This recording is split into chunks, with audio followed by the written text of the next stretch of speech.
And then sharing. You know, you're not done yet. You still have to export or render the finished movie, which needs to be shared with students. So please note that the rendering process is not quite as messy and difficult as rendering lard from animal fat, but it is almost that way. It's an intensive process that can take some time and may tie up your computer resources.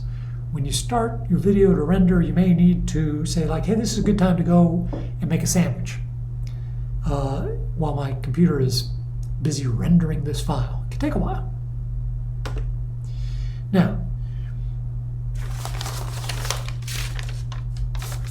if you're on a shared computer, or if you just want to keep a copy of your final video on your local hard drive, or if you just want more control, you might want to explore sharing to a local file.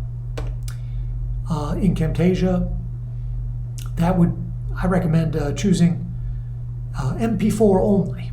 It's a custom setting, MP4 only, up to 1080p, the highest resolution that's available, in other words. Go for it. There's a ton of settings here, but you shouldn't have to mess with the detailed settings. The defaults are usually pretty good. Of course, then if you go this route, you will have to upload the video to YouTube or the platform of your choice. There is also an integrated feature Camtasia offers, YouTube integration, to upload directly to YouTube. Of course, that will require you to log into YouTube, and if you're on a shared computer, you want to make sure that you're not, uploading to somebody else's YouTube account. That could be embarrassing.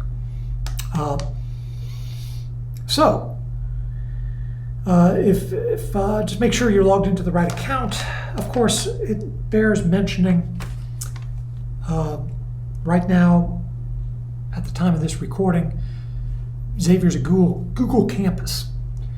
We may be moving away from that. So you may need to establish a personal YouTube account.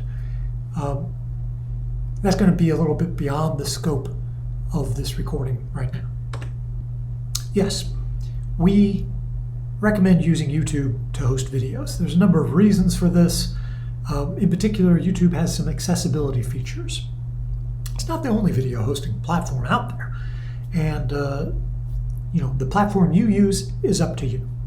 But we have been recommending using YouTube to host videos before Xavier became a Google campus. At the time of this recording, it appears we might be moving away from being a Google campus. So the relationship between Xavier and Google is kind of shifting. But you should know that Google owns YouTube. So you do need a Google account in order to upload videos to YouTube. Now, once you've got your video up to YouTube, you've got some settings that you have to choose. In particular, the visibility setting. You can make them public, which would mean the whole world can see them, or you can choose unlisted, so that only people with the link can see them. And that's what a lot of faculty I found have chosen. Just don't make them private, because then only you will be able to see them, and that kind of defeats the purpose.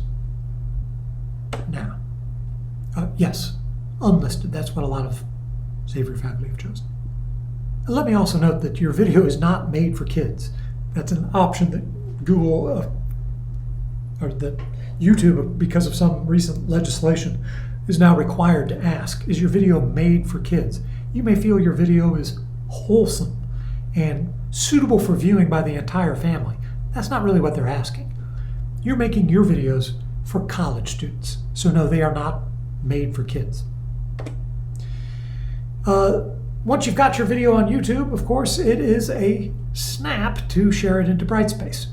You can upload videos directly to Brightspace as well, but YouTube does have a number of advantages that make it the superior choice for most faculty most of the time. You can upload or create to get your YouTube video into Brightspace. You can use the Insert Stuff button. Either way, though, you got to know your link. You got to know your YouTube link.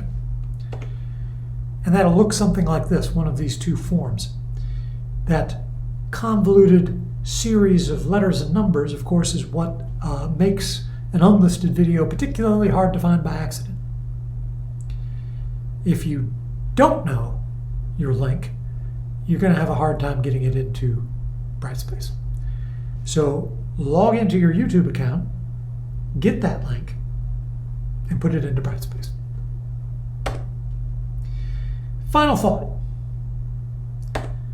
I wanted to mention something about rhythm. And that's why I've got a picture here of the rhythm section from some kind of jazz combo back in the day, New York, 1976. And this gets into the big benefits of thinking small. If you get into a good workflow, a good rhythm of making shorter videos on a regular basis throughout the semester, it's really going to help you keep your chops. A lot of times, faculty work on things like this maybe during a break or over the summer, and that's understandable. But if you can get into a rhythm of doing it more frequently, it can help you remember. You don't have to go through that process of like, how do I remember to do all these things, which can be very onerous.